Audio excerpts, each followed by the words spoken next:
আজকে তোমাদের ক্লাস 12-এর ইতিহাসের থার্ড চ্যাপ্টার পড়াবো। ঔপনিবেশিক কর্তৃত্বের প্রথাগত প্রথা বহির্ভূত সাম্রাজ্য, মানে ভারতে ব্রিটিশ ইস্ট ইন্ডিয়া কোম্পানি কীভাবে ব্রিটিশ সাম্রাজ্য স্থাপন করেছিল তার প্রথম স্তর দেখো। প্রথমে ব্রিটিশ ইস্ট ইন্ডিয়া কোম্পানি তোমার ঔপনিবেশিক স্থাপন মানে ব্যবসা বাণিজ্য করতে এসেছিল। তারপরে সেটাকে আস্তে আস্তে ব্রিটিশ সাম্রাজ্যে, আমাদের ভারতবর্ষকে ব্রিটিশ সাম্রাজ্যে পরিণত করে। ঠিক আছে, এর সাথে অনেকগুলো কোম্পানি যেমন ওলন্দাজ, ডাচ, ফরাসি, দিনেমার প্রভৃতি কোম্পানিগুলো আমাদের ভারতবর্ষে ঔপনিবেশিক স্থাপন করতে আসে, বা এশিয়ার বিভিন্ন দেশে ঔপনিবেশ স্থাপন করতে আসে। আমাদের বাংলা দিয়েই শুরু হয় ব্রিটিশ সাম্রাজ্যের বা ব্রিটিশ ইস্ট ইন্ডিয়া কোম্পানির ঔপনিবেশিক স্থাপন। যাই হোক, প্রথমে যে ব্যবসা বাণিজ্য করতে এসেছিল তখন ব্রিটিশ সাম্রাজ্য বা ব্রিটিশ ঔপনিবেশিক মানে ব্রিটিশ ইস্ট ইন্ডিয়া কোম্পানি ফরাসিদের সাথে প্রতিদ্বন্দ্বিতা করে পারছিল না ব্যবসা বাণিজ্যে। কী করে পারছিল না?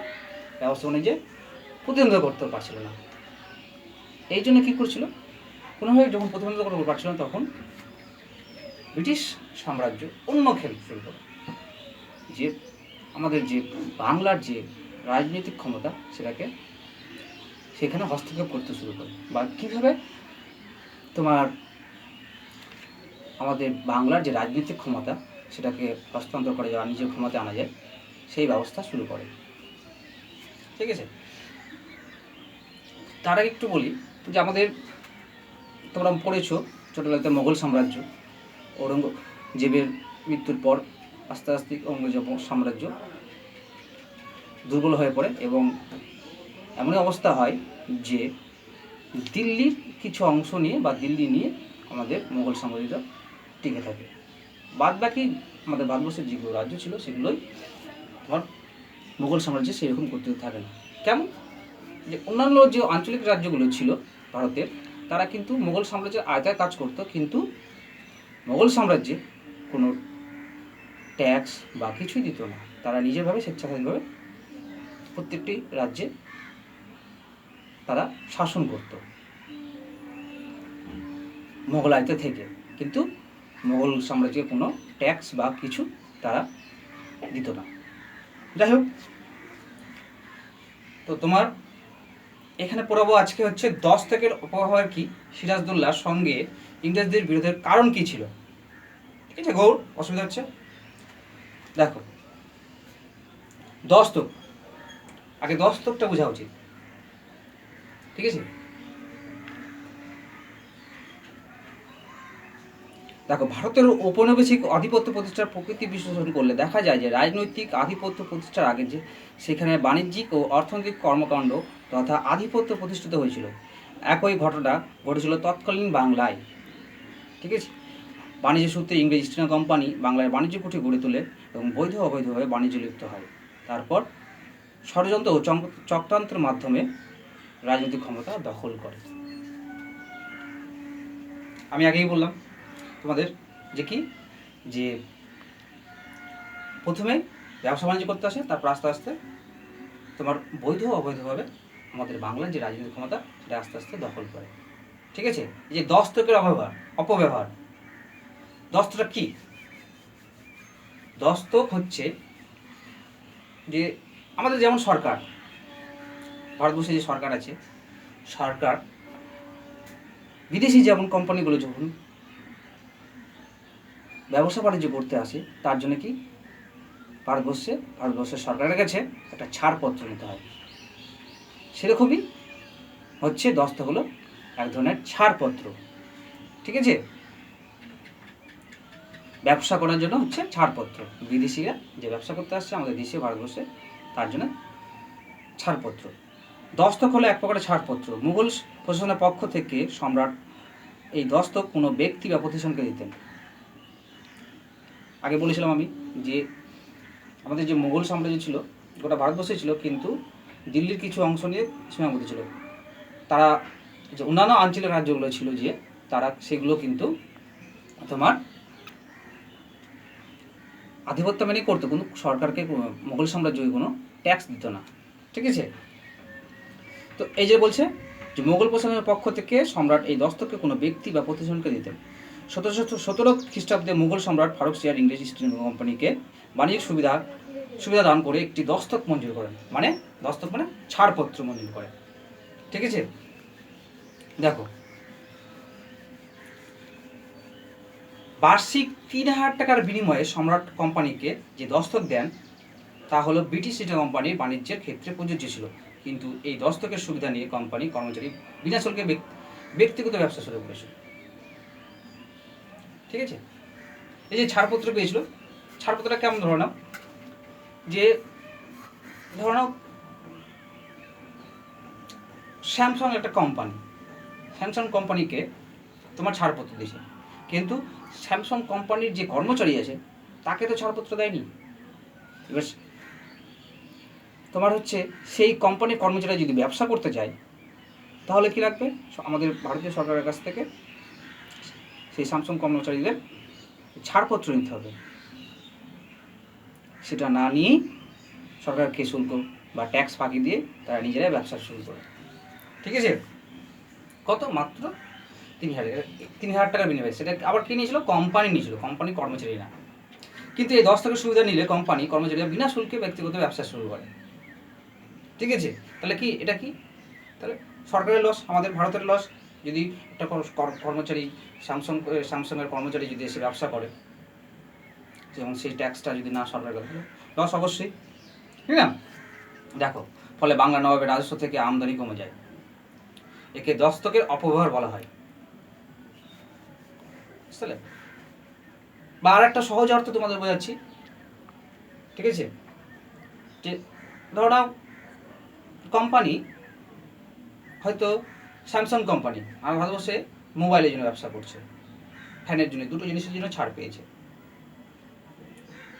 সে আবার টিভির ব্যবসা করছে, সেটা না জেনে সরকারকে ছাড়পত্র নিয়ে, তাহলে কি যে ব্যবসাটা করছে তাহলে কি সেটা কি ভারতের লস, আমাদের সরকারের লস।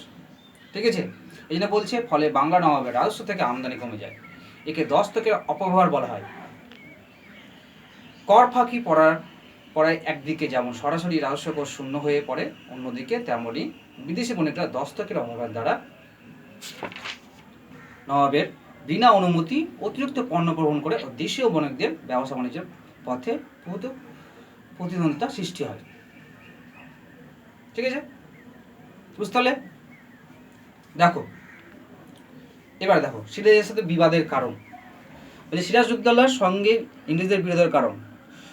1756 খ্রিস্টাব্দে নবাব আলীবর্দী খানের মৃত্যুর পর বাংলার নবাবকে হয় আলীবর্দীর পুত্র নবাব সিরাজউদ্দৌলা।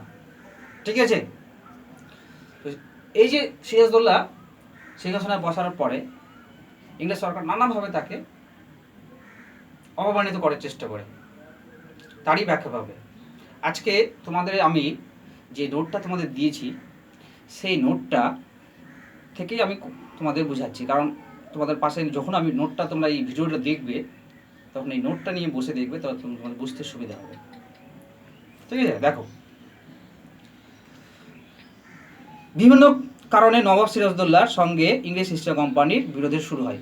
যেমন বলছে নবাব সিরাজকে অসম্মান, বা এরকম পয়েন্ট করতে হলো উপঢৌকন না পাঠিয়ে সিরাজকে অসম্মান। ঠিক আছে, যেমন ধরো না আমাদের ভারতের প্রধানমন্ত্রী যখন নির্বাচনের মাধ্যমে প্রধানমন্ত্রী হয় তখন বিভিন্ন দেশ থেকে কি তাকে সম্মান জানানো হয়, আমেরিকা থেকে বলো, রাশিয়া থেকে বলো, পৃথিবীর বিভিন্ন প্রান্তে যে যতগুলো দেশ আছে তারা কিন্তু আমাদের প্রধানমন্ত্রীকে শুভেচ্ছা বার্তা পাঠায়। সেরকম আমাদের বাংলাতে যখন নতুন নবাব হয় তখন আমাদের এখানকার দেশীয় কোম্পানি বলো বা বিদেশি কোম্পানি তারা কিন্তু বিভিন্নভাবে তোমাদের হচ্ছে সম্মান জানায় বা উপহার দেয়, যে বাংলার নতুন নবাব হয়েছে। যেমন ধরো ফরাসিও সেরকম উপহার দিয়ে তোমার নবাব সিরাজউদ্দৌলাকে বরণ করেছিল, বা দেশীয় যে কোম্পানিগুলো আছে বা দেশীয় যে ছোটো শিল্পগুলো আছে তার মালিকগুলো, তারা প্রত্যেকেই কিন্তু নবাব সিরাজউদ্দৌলাকে তোমার হচ্ছে নানা রকম উপহার দিয়ে সম্মান জানায়। কিন্তু ব্রিটিশ ইস্ট ইন্ডিয়া কোম্পানি থেকে কোনো সম্মান বা উপঢৌকন পাঠায় না। এতে নবাব সিরাজদৌল্লা অসম্মানিত হয়।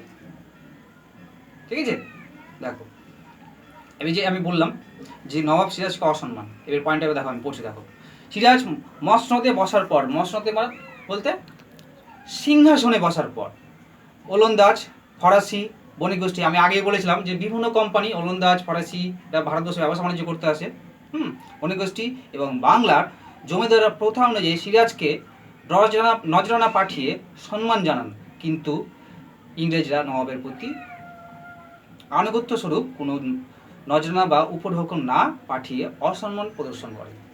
এটা কী হয়েছিল? নবাব ক্ষুব্ধ হয়েছিল। এটা একটা কারণ যে সিরাজদৌল্লার সাথে তোমার বিবাদের প্রথম একটা ধাপ, বা কী কারণে আমাদের বাংলার নবাবের সাথে ইংলিশ কোম্পানির বিবাদ হয়েছিল, 1 নম্বর। 2 নম্বর হচ্ছে পারিবারিক দ্বন্দ্ব। ঠিক আছে, পারিবারিক দ্বন্দ্ব ধরে নাও, এই যে দেখো বাংলার যে নবাব ছিলেন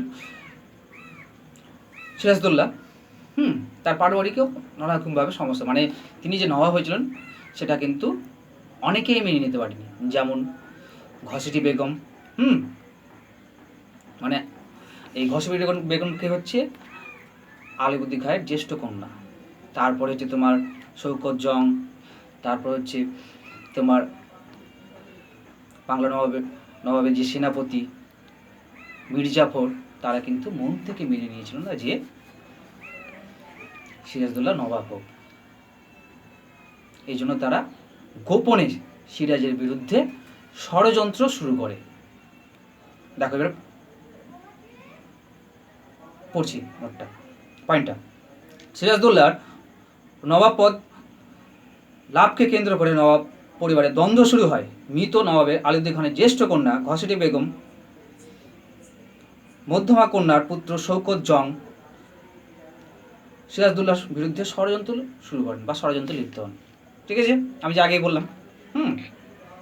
নবাব সিরাজদৌল্লা এই জন্য ঘসেটি বেগমকে মুর্শিদাবাদের প্রাসাদে বন্দি করেন। এই পারিবারিক দ্বন্দ্বে ইংরেজ কোম্পানি যোগ দেয়। কারণ যদি বাংলার নবাবকে যদি হটানো যায়, তাহলে ব্রিটিশ ইস্ট ইন্ডিয়া কোম্পানি সরমাই করতে হয়ে যাবে বাংলায়। আমি প্রথমে বলেছিলাম যে তারা ব্যবসা করে, তার ব্যবসায় যে প্রতিনিধিত্ব সেইটা করে উঠতে পারছিল না। এই জন্য কি বাংলার যে রাজনৈতিক ক্ষমতা, সক্রিয় যে ক্ষমতাটা হস্তক্ষেপ করতে শুরু করে। ঠিক আছে, এবার যখন সিরাজের পরিবারের যে তখন ষড়যন্ত্র শুরু করে তার এবং ইংরেজ সেখানে তার আরও হেল্প হয়ে যায় সেই ষড়যন্ত্র লিপ্ত করার জন্য, বা সেই ষড়যন্ত্রকে আরও ভালোভাবে ফলাফল করার জন্য। ঠিক আছে, দেখো কৃষ্ণদাসকে সমস্যা। এই দেখো নেক্সট পয়েন্ট হচ্ছে কৃষ্ণদাস। ঢাকার দেওয়ান ছিল কে? রাজবল্লভ। দেওয়ান বলতে যে ট্যাক্স সংক্রান্ত হিসাব রাখে, সে ঢাকার দেওয়ান কে ছিল? রাজবল্লভ। রাজবল্লভ কি করে, যে যত সয় সম্পত্তি আছে সব সম্পত্তি নিয়ে কি করে তার পুত্র কৃষ্ণদাসকে কোথায় পাঠিয়ে দেয়? কলকাতায় ইস্ট ইন্ডিয়া কোম্পানির কাছে পাঠিয়ে দেয়। তখন সিরাজদৌল্লা নয় ফরমানে যখন কোম্পানির কাছে কৃষ্ণদাসকে চায়, তখন ইস্ট ইন্ডিয়া কোম্পানি কৃষ্ণদাসকে প্রত্যার্পণ করতে বা কৃষ্ণদাসকে পাঠাতে অস্বীকার করে। এই জন্য কি হয়, নবাব প্রচণ্ডভাবে ইংরেজ ইস্ট ইন্ডিয়া কোম্পানির প্রতি ক্ষুব্ধ হয়। ঠিক আছে, দেখো আমি পড়ছি এবার। দেখো ঢাকার নবাব মোহাম্মদের স্ত্রী ছিলেন ঘসেটি বেগম, তার দেওয়ান ছিলেন রাজবল্লভ। ঘসেটি বেগম মুর্শিদাবাদের প্রাসাদে বন্দী হলে তার অরক্ষিত কোষাগার সমস্ত ধনরত্ন চুরি করে রাজবল্লভের পুত্র কৃষ্ণদাসের কলকাতায় আশ্রয় নেন এবং নবাব কৃষ্ণদাসের প্রত্যার্পণ দাবি করলে কলকাতায় ইংরেজ গভর্নর ডেক তা অগ্রাহ্য করেন। ফলে নবাব ইংরেজদের উপর ক্ষুব্ধ হয়। নবাব ইংরেজদের প্রতি ক্ষুব্ধ হয়। বুঝতে পারলে? ক্লিয়ার হলো? দেখো, দস্তকের অপব্যবহার, এই যে আমি আগেই বলেছিলাম যে কোম্পানিতে একই আছে, আমি এটা আবার ডিটেলসে যাচ্ছি না। সম্রাট ফারুক শাহের প্রদান করা দস্তক ইংরেজ ইস্ট ইন্ডিয়া কোম্পানি কর্মচারী ব্যক্তিগত বাণিজ্য কাজে লাগিয়ে নবাবের রাজস্ব ফাঁকি দিতে থাকলে নবাব বারবার আপত্তি জানায়, কিন্তু কোম্পানি নবাবের কথায় কর্ণপাত না করলে নবাব ক্ষিপ্ত হয়। এই যে বিভিন্ন কারণ, প্রথমটা কি হলো, নবাব সিরাজকে অসম্মান বা উপঢৌকন না পাঠিয়ে অসম্মান, ঠিক আছে। দ্বিতীয় হচ্ছে পারিবারিক দ্বন্দ্ব, ঠিক আছে। কৃষ্ণদাসের সমস্যা বা কৃষ্ণদাসকে প্রত্যাপন করতে কোম্পানি অস্বীকার, ঠিক আছে। দস্তকের অপব্যবহার, ঠিক আছে। তারপরে কি আছে, বেআইনি দুর্গ, ঠিক আছে। এই যে দেখো, ব্রিটিশ ইস্ট ইন্ডিয়া কোম্পানি কি করতে আসে, ব্যবসা বাণিজ্য করতে আসে।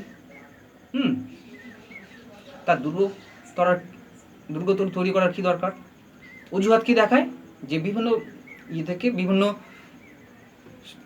জায়গা থেকে তাকে আক্রমণ করছে, ঠিক আছে। সেই সপ্তবাসী যুদ্ধের অজুহাত দেখিয়ে কোম্পানি কি দুর্গ নির্মাণ করতে শুরু করে, ঠিক আছে। তখন নবাব সিরাজদৌল্লা নবাবী নির্দেশ দেয় যে তোমার যে এই দুর্গকে নির্মাণ যেন বন্ধ করা হয়। সেই নির্দেশ কোম্পানি অমান্য করে, এই জন্য কী হয়, সিরাজ আরও ক্ষিপ্ত হয়। দেখো, কলকাতা দুর্গ নির্মাণকে কেন্দ্র করে ইংরেজদের সঙ্গে সিরাজের বিরোধ চরম আকার ধারণ করে। দাক্ষিণাত্যের ইঙ্গো ফরাসি যুদ্ধের অজুহাতে ইংরেজ ও ফরাসি বণিকরা যথাক্রমে কলকাতা চন্দনগড়ে দুর্গ নির্মাণ শুরু করে, ঠিক আছে। সিরাজের আদেশে ফরাসিরা দুর্গ নির্মাণের কাজ বন্ধ করলেও ইংরেজরা তার নির্দেশ অগ্রাহ্য করে। দেখো, আমি একটা বলেছিলাম যে ইংরেজ কোম্পানি দুর্গ নির্মাণ করে, তার সঙ্গে কি ফরাসিরাও নির্মাণ করে। এই যে নবাবের নির্দেশ আমি বলেছিলাম যে ইংরেজ ইস্ট ইন্ডিয়া কোম্পানি অগ্রাহ্য করেছিল, এর সঙ্গে কি ফরাসিরাও দুর্গ নির্মাণ করেছিল। তো এই যে নবাবের নির্দেশ দিয়েছিল যে ফরাসিরা তারা দুর্গ নির্মাণ করা বন্ধ করে দেয়, কিন্তু ইংরেজরা তোমার এই দুর্গ নির্মাণ করা বন্ধ করে না, ঠিক আছে। ফলে সিরাজের পক্ষে ইংরেজদের প্রতি ঔদ্ধত্য মেনে নেওয়া সম্ভব ছিল না, ঠিক আছে। এবার নেক্সট কি আছে, সিরাজের দূত নারায়ণ দাসকে অপমান। দেখো, সিরাজ দূত নারায়ণ দাসকে ব্রিটিশ ইস্ট ইন্ডিয়া কোম্পানির কর্মকর্তারা বারবার অপমান করে। ইংরেজদের দুর্গ নির্মাণ, বিনা শুল্কে ব্যক্তিগত বাণিজ্য, নবাবের হাতে পলাতক কৃষ্ণদাসকে প্রত্যাপন প্রভৃতি ব্যাপারে ইংরেজদের সঙ্গে আলোচনার উদ্দেশ্য সিরাজ তার দূত নারায়ণ দাসকে পাঠান, কিন্তু ইংরেজরা তাকে অপমান করে। দূতের এই অপমানকে স্বাভাবিকভাবে সিরাজ তার নিজের অপমান বলে গণ্য করে, অবশ্যই, কারণ যেহেতু সম্রাটের আদেশ বারবার করে নির্মাণ বারবার করে অগ্রাহ্য করছিল, ঠিক না। যেমন তোমার কৃষ্ণদাসকে প্রত্যাপন করতে অস্বীকার করেছে, ঠিক আছে। নারায়ণ দাসকে বারবার করে অপমান করছে, দুর্গ নির্মাণ করতে বারণ করছে, তা সত্ত্বেও দুর্গ নির্মাণ করছে। এগুলো কি নবাবকে অসম্মান করে, ঠিক না।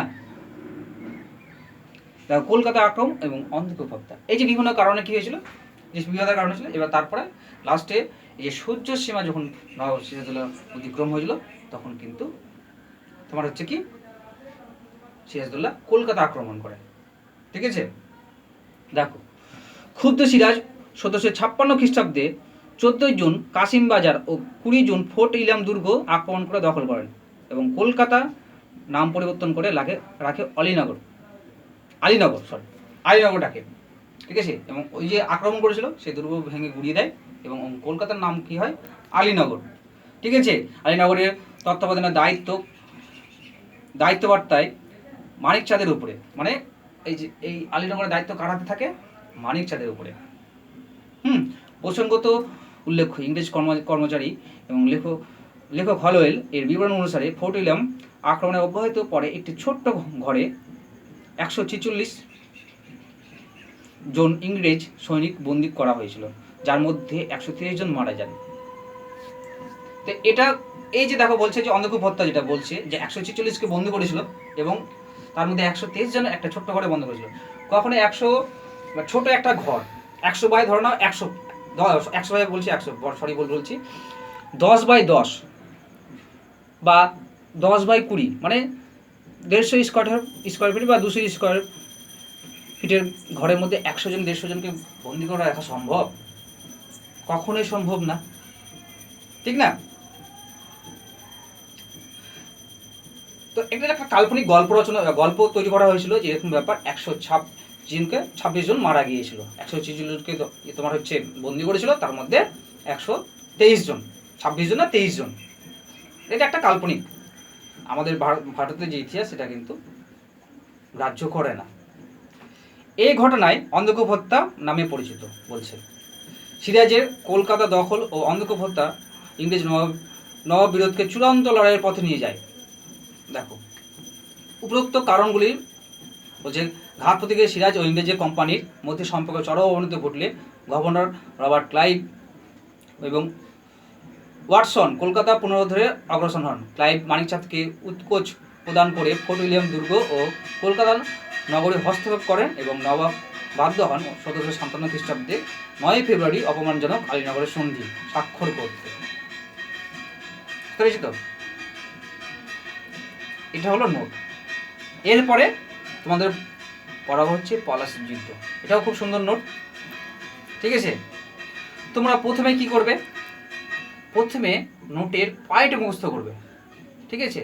তারপরে নোটের ব্যাখ্যা, যে কোনো নোট, যতগুলো নোট লিখাবো, 10টা পয়েন্টে থাকুক, 15টা পয়েন্টে থাকুক, 12টা পয়েন্ট থাকুক, আগে পয়েন্ট মুখস্থ, তারপরে তোমরা নোটের ব্যাখ্যাটা পড়বে। তাহলে নোটটা একদম দেখবে জলের মতন সহজ হয়ে গেছে, ঠিক আছে? আজকে আমি প্রথম ভিডিও করছি, ঠিক আছে? হয়তো অনেক সময় মানে হেজিটেশন আসছে, যাই হোক, এরপর থেকে হয়তো ভিডিওগুলো আরও ভালো হবে। এই নোটটা তোমাদের পড়া থাকবে, ঠিক আছে? অফ করো।